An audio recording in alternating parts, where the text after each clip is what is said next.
आइए दोस्तों, तो जैसा कि हम अभी तक करते हुए आ रहे थे, अब हम आए हैं एक नए पड़ाव के अंदर, जिसके अंदर हम दो इंपॉर्टेंट एरियाज की बात करेंगे। पहला एरिया आपके सामने दिख रहा है, 6 नंबर पॉइंट है, जो कि बात करता है क्या, assignment and transfer of partnership rights. ठीक है।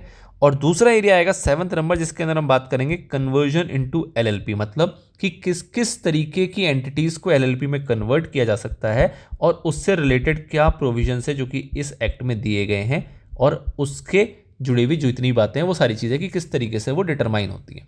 ठीक है सर। तो बेसिकली कई सारे छोटे छोटे सेक्शंस हैं, बट मोटे तौर पे अगर मैं कहूँ तो आपको दो एरियाज है जो कि अभी हम कराने जा रहे हैं। पहला assignment and transfer of partnership right, और दूसरा कन्वर्जन इनटू एलएलपी। ठीक है सर। तो इसके अंदर जो पहला सेक्शन आता है वो है सेक्शन नंबर 42, जो कि बात करता है पार्टनर्स ट्रांसफरेबल इंटरेस्ट। तो क्या ये बताएं कि अगर एक आपका ये फर्म है, इस फर्म के अंदर 3 पार्टनर्स हैं, इस फर्म के अंदर 3 पार्टनर हैं, इनका नाम है ए बी सी। ए कहता है कि भाई साहब मेरा जो प्रॉफिट है ना, वो मैं चाहता हूं कि मैं अपने स्पाउस के साथ बांटूं। मतलब कि मेरा जो प्रॉफिट है उसका 50% तुम मुझको दे दो, 50% मेरे स्पाउस को दे देना। तो क्या ये पॉसिबल है? क्या ये चीज़ पॉसिबल है? तो ये सेक्शन नंबर 42 कहता है हाँ जी ये पॉसिबल है। आपकी जो स्पाउस है, लेट से मिसेज ए, उसको हम 50% दे देंगे, कोई दिक्कत नहीं है। पर साथ ही में ये ध्यान रखना कि इस अरेंजमेंट को जो ये कर रहे हैं, इसका मतलब ये नहीं है कि आप अपने दायित्वों से बाहर चले जाओगे। मतलब ये नहीं ट्रीट कर लिया जाएगा कि आप डिसएसोसिएट हो गए इस फर्म से। आप तभी भी फर्म के ही पार्टनर माने जाओगे, नंबर 1। नंबर 2 कि आपकी वाइफ के पास ये अधिकार, आपके स्पाउस के पास ये अधिकार नहीं आ जाएगा कि वो उठ के आए और हमारे जो मैनेजमेंट है उसका पार्ट बन जाए, हमारे बिजनेस के डिसीजन में पार्टिसिपेट करें या किसी भी तरीके की दखल अंदाजी करें। ऐसा बिल्कुल नहीं होगा। ये आपके प्रॉफिट का राइट था, आपने कहा कि आपको शेयर करना है, आप कर लो, हमें कोई दिक्कत नहीं है, बट इसके अलावा और कुछ भी नहीं। तो ऐसी ऐसी 3 जो आपके सबसेक्शंस है वो इसने दिया। पहला कह रहा है कि हाँ जी किया जा सकता है। दूसरे में कह रहा है कि इससे आप अपने आप को अलग मत मान लेना, ये मत मान लेना फर्म बंद हो गई या आप डिसएसोसिएट हो गए। और तीसरे में आपसे कहा जा रहा है कि इससे आपके जिसके साथ भी आप शेयर कर रहे हो उसको ये अधिकार नहीं मिल जाएगा कि वो हमारे बिजनेस में पार्टिसिपेट करे। ठीक है। आइए जी एक बार रीडिंग लगा लेते हैं। The rights of the partner to share of the profits और losses of the limited liability partnership and to receive distributions in accordance with the LLP agreement are transferable either wholly or in part। जैसा आपको अच्छा लगे आप वैसे transfer कर सकते हैं, कोई दिक्कत नहीं है। Now the transfer of any right by any partner pursuant to subsection number 1 does not itself cause the disassociation। आपने कर दिया सबसेक्शन 1 के हिसाब से ट्रांसफर, कोई दिक्कत नहीं है, बट उसका मतलब डिसएसोसिएशन नहीं हो गया है पार्टनर का, और dissolution and winding up of the LLP, ऐसा कोई तात्पर्य नहीं होगा इससे। एंड तीसरा point, the transfer of right pursuant to this section does not by itself entitle the transferee और assignee to participate in the management. इसका मतलब ये नहीं है कि वो मैनेजमेंट में पार्टिसिपेट करने लगे और conduct of any activities of the LLP और access information concerning the transactions of the LLP. मतलब एलएलपी में किसी भी तरीके से उसकी कोई भागीदारी नहीं होगी, बस आपके जो इंटरेस्ट है, जो आपके अधिकार थे, उसको आपने बांटा है। रेस्ट वो पार्टनर नहीं कहलाएंगे या किसी भी प्रकार का अलग राइट उसको एलएलपी के रिस्पेक्ट में नहीं मिल जाएगा। ठीक है सर। तो बहुत ही बेसिक था, कुछ खास नहीं। अगला जो एरिया आता है वो आता है कन्वर्जन इनटू एलएलपी। बहुत ही प्यारी बातें हैं इसके अंदर। कन्वर्जन इनटू एलएलपी में आपने क्या देखा था? आपने देखा था कि हम कन्वर्ट कर सकते हैं, किस किस को कन्वर्ट कर सकते हैं। तो जब हमने चैप्टर की शुरुआत की थी तो आपने 3 कैटेगरी देखी थी। 3 कैटेगरी देखी थी, कौन कौन सी? सेकेंड शेड्यूल, थर्ड शेड्यूल और फोर्थ शेड्यूल। सेकेंड शेड्यूल में आपने किसको देखा था? सेकेंड शेड्यूल में आपने देखा था फर्म को। आपने किसको देखा था? आपने देखा था फर्म को। जो थर्ड शेड्यूल आया उसमें आपने किसको देखा था? उसमें आपने देखा था प्राइवेट कंपनी को। और जो फोर्थ शेड्यूल आया उसमें आपने किसको देखा था? उसमें आपने देखा था अनलिस्टेड पब्लिक कंपनी को। ठीक है। तो वही 3 चीज़ें यहाँ पे भी, मतलब कि सेक्शन 55 जो है वो ये बता रहा है कि हाँ भाई आप चाहो तो किसी फर्म को एलएलपी में कन्वर्ट कर सकते हो, कोई दिक्कत नहीं है, बट बात किसकी मान लेना? सेकंड शेड्यूल में जो बातें लिखी है उसको आप उसके प्रोविजन को कंप्लाई कर लेना, और कोई दिक्कत नहीं, आप कर सकते हो, हम अलाउ करते हैं। सेक्शन 56 कहता है सेम चीज कि आप किसी प्राइवेट कंपनी को भी अगर कन्वर्ट करना चाहो तो आप कर सकते हो, कोई दिक्कत वाली बात नहीं है, बशर्ते आपको क्या करना पड़ेगा? जो प्रोविजंस दिए हुए हैं इस चैप्टर के और थर्ड शेड्यूल के उसको आपको मानना पड़ेगा, उसकी अनुपालन करनी पड़ेगी। और 57 नंबर सेक्शन जो है वो कहता है क्या कि अनलिस्टेड पब्लिक कंपनी जो है उसको भी आप कन्वर्ट कर सकते हो एलएलपी के अंदर, बशर्ते आपको चैप्टर के प्रोविजन और 4th शेड्यूल को यहाँ पे फॉलो करना पड़ेगा। ठीक है, तो जब हमने स्टार्टिंग में देखा था वो हमने इन जनरल देखा था, अब हमने बस उसको सपोर्ट दे दिया किससे, सेक्शन से, कि किस सेक्शन में किसकी बात लिखी है। 55 बात करता है फर्म की, 56 बात करता है प्राइवेट लिमिटेड कंपनी की, और 57 बात करता है आपकी अनलिस्टेड कंपनी की। I hope that is fine, very simple, कुछ खास नहीं था ऐसा। नाउ जो मेन इंपॉर्टेंट एरिया है वो है सेक्शन नंबर 58 जो बात करेगा registration and effect of conversion. मतलब यहाँ पे दो बातें होंगी कि किस तरीके से रजिस्टर किया जाएगा और इसके क्या क्या प्रभाव होंगे। कन्वर्जन हो तो गया, लेकिन कन्वर्जन होने से क्या क्या बदलाव आएगा पुरानी एंटिटी में और नई एंटिटी में, उसको समझेंगे हम सेक्शन नंबर 58 के अंदर। ठीक है सर, तो पहला क्लॉज क्या कह रहा है आपसे, कह रहा है भैया कन्वर्जन करेगा कौन। सीधी सी बात है, जब आप कन्वर्जन करने जाओगे तो आप शेड्यूल को फॉलो करोगे, शेड्यूल को फॉलो करोगे तो एक बात हो गई, लेकिन अल्टीमेटली आप जाओगे किसके पास, आप जाओगे आरओसी के पास। क्यों, क्योंकि आपको एक एलएलपी तो बनानी है मोटे तौर पे। पहले आपका फर्म था, उससे आपको क्या बनाना है, एलएलपी। पहले आपकी कंपनी थी, उससे आपको क्या बनाना है, एलएलपी। तो एनी हाउ आपको बनाना क्या है, एलएलपी। तो उसके लिए आपको जाना किसके पास पड़ेगा, रजिस्ट्रार के पास जाना पड़ेगा। रजिस्ट्रार के पास आप जाओगे किसको फॉलो करते हुए, रिस्पेक्टिव शेड्यूल्स को फॉलो करते हुए। मतलब कि जो भी शेड्यूल है, आप फर्म से जा रहे हो शेड्यूल 2 फॉलो करोगे, प्राइवेट कंपनी से जा रहे हो शेड्यूल 3 फॉलो करोगे, या फिर अनलिस्टेड पब्लिक कंपनी से जा रहे हो शेड्यूल 4 फॉलो करोगे। बाय एनी वे आप जो शेड्यूल में बातें लिखी है, जो इस एक्ट के प्रोविजन में लिखा है, उसको आप फॉलो करते हुए किसके पास जाओगे, रजिस्ट्रार के पास जाओगे। रजिस्ट्रार को अगर लगेगा कि आप शेड्यूल की लिखी हुई सारी बातों को फॉलो कर रहे हो, रजिस्ट्रार अगर सेटिस्फाई हो जाएगा कि जो भी आपको डायरेक्शन दिए गए थे शेड्यूल्स के अंदर उसको आपने फॉलो किया है भली भांति रूप से, तो रजिस्ट्रार क्या कर सकता है, रजिस्ट्रार आपको एक सर्टिफिकेट दे सकता है जिसको हम क्या बोलते हैं, registration certificate, certificate of registration, जो कि आपकी नई एलएलपी का होगा।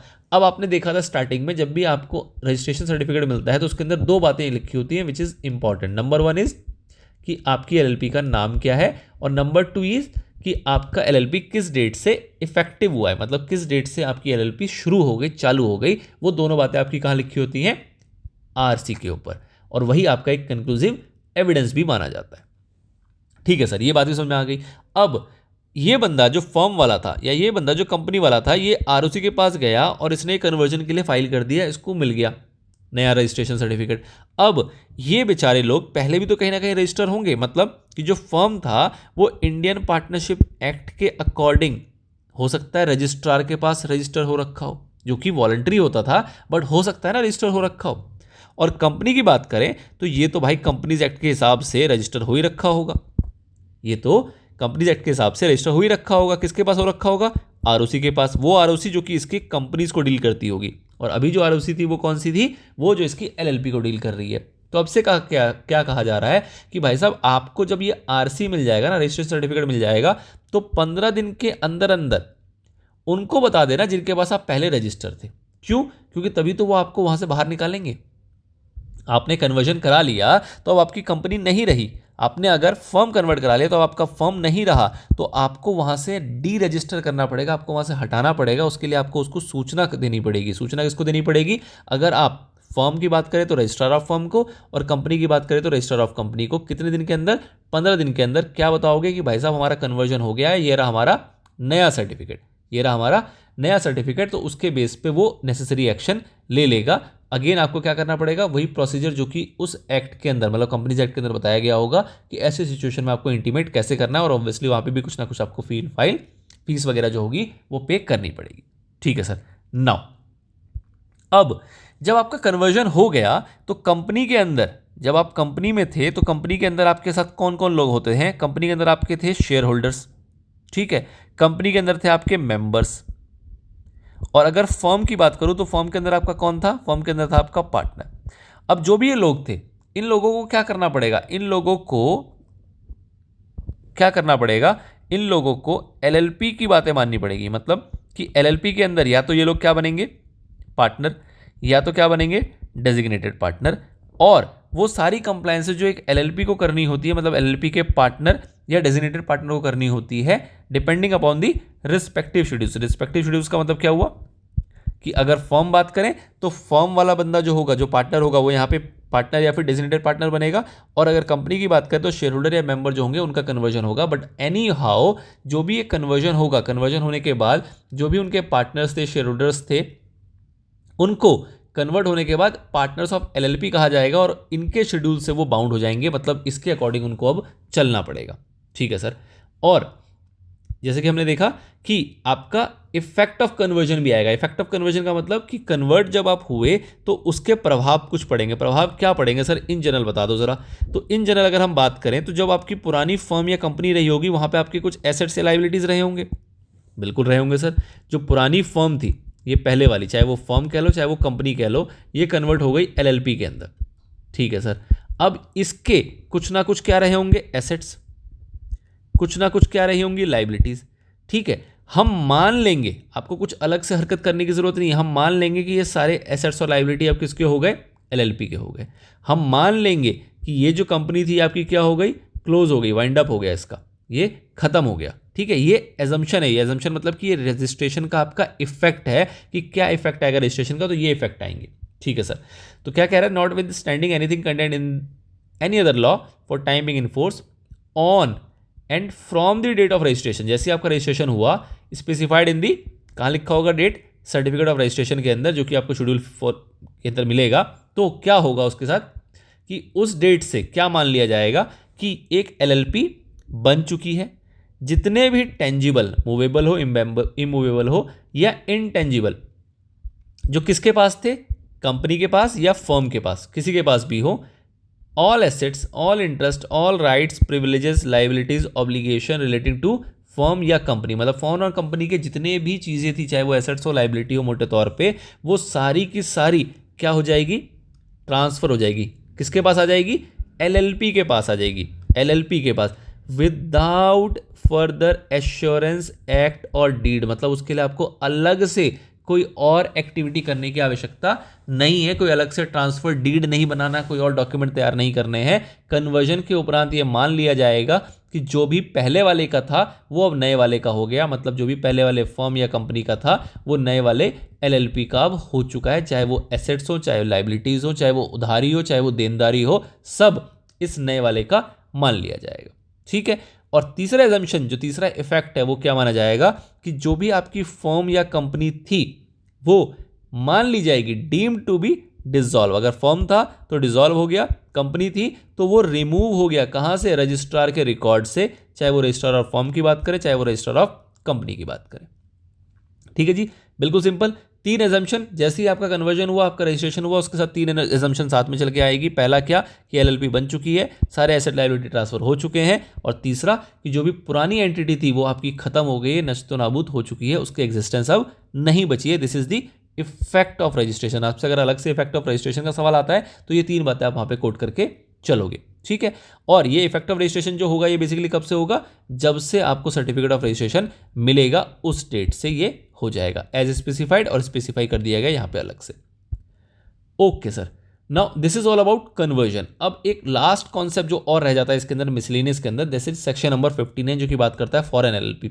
सर फॉरेन एलएलपी क्या बात करता है, फॉरेन एलएलपी कुछ बात नहीं करता, मतलब कि इसके अंदर, इस सेक्शन के अंदर कोई बातें अभी बनाई ही नहीं गई। बनाई गई नहीं का मतलब क्या हुआ कि यहाँ पे बस एक बात कही गई है कि सेंट्रल गवर्नमेंट के पास पावर है। क्या पावर है कि वो रूल्स बना सकता है, किसके लिए, फॉरेन एलएलपी के लिए रूल्स बना सकता है। लेकिन जब फॉरेन एलएलपी के लिए रूल्स बनाने जाएगा तो ऑब्वियसली उसको मल्टीपल चीज़ों को ध्यान में रखना पड़ेगा। मल्टीपल चीज़ों का मतलब क्या हुआ कि उसको कंपनीज एक्ट के अगर कोई प्रोविजन है तो उसको भी फॉलो करना पड़ेगा, फेमा का कोई प्रोविजन है तो उसको फॉलो करना पड़ेगा, अगर सेबी का कोई प्रोविजन है उसको फॉलो करना पड़ेगा, आरबीआई का कोई प्रोविजन है उसको फॉलो करना पड़ेगा। मतलब क्या हुआ कि मोटे मोटे तौर पे कंपनीज एक्ट या फिर और भी कोई रेगुलेटरी बॉडी अगर है, उसका कोई मैकेनिज्म है, तो उसको ध्यान में रखते हुए वो क्या कर सकता है, रूल्स बना सकता है। किस चीज़ के, इनकॉर्पोरेशन के एंड उसके रेगुलेशंस के, किसके, फॉरेन एलएलपी के। तो सेक्शन 59 बेसिकली सेंट्रल गवर्नमेंट को ये पावर देके चल रहा है, nothing else. The central government may make rules for provisions in relation to the establishment of place of business by foreign LLP within India and carrying on their business by applying और incorporating with such modification. मतलब कि इस चीज़ के, मतलब कि foreign LLP का place of business India में हो, अपना बिजनेस वो इंडिया में कर पाए, इस चीज़ को लेके वो इस चीज़ को इनकॉर्पोरेट करने के लिए वो क्या कर सकता है, रूल्स या प्रोविजन जो है वो बना सकता है with such modification as appear appropriate the provisions of companies act और such regulatory mechanism with such composition as में भी प्रिस्क्राइब। मतलब कि इनके अंदर की बातों को भी देते हुए, इनके उल्लंघन ना हो, इनकी कंप्लायंस भी चले, उस चीज़ों को भी ध्यान देते हुए वो इस टाइप के रूल्स बना सकता है कि किस तरीके से फॉरेन एलएलपी जो है वो रेगुलेट की जाएगी इंडिया के अंदर, किस तरीके से उसका इनकॉर्पोरेशन होगा इंडिया के अंदर। ठीक है, दैट्स इट। इसके अलावा और कोई बात नहीं करता। बेसिकली इसने यहाँ पे power they the central government को, उसके अलावा इस सेक्शन के अंदर फिलहाल कोई भी डेवलपमेंट नहीं है। ओके सर, तो अगेन हमारा एक सेगमेंट एलएलपी एक्ट का यहाँ पे आके खत्म होता है। इसके बाद बहुत ही बेहतरीन एरिया आएगा जिसके अंदर हम बात करेंगे कॉम्प्रोमाइज अरेंजमेंट और रिकंस्ट्रक्शन ऑफ एलएलपी। इसके अंदर आप अमलगमेशन जैसी बातें भी यहाँ पे देख के चलोगे। बहुत ही इंटरेस्टिंग और बहुत ही आप कह सकते हो ट्रिकी सा एरिया है। अगर एलएलपी एक्ट में कुछ भी थोड़ा सा कह सकते हैं, अगर टफ तो नहीं बोलेंगे, अगर थोड़ा सा कॉन्सेप्चुअल है या थोड़ा सा ऐसा है जिसको कि आपको एक राउंड ऑफ रीडिंग से हो सकता है वो क्लैरिटी ना आए, तो वो एरिया अब इसके बाद जो थोड़ा सा बच गया है वो है। अभी तक बिल्कुल बेसिक था एंड आई होप आपको वो सारी बेसिक बातें बहुत अच्छी तरीके से आपके दिमाग में क्लैरिटी के साथ चली गई हैं। स्टिल कोई डाउट हो तो आप कमेंट सेक्शन में मुझसे पूछते रहिए, पूछ सकते हैं अभी भी कभी भी।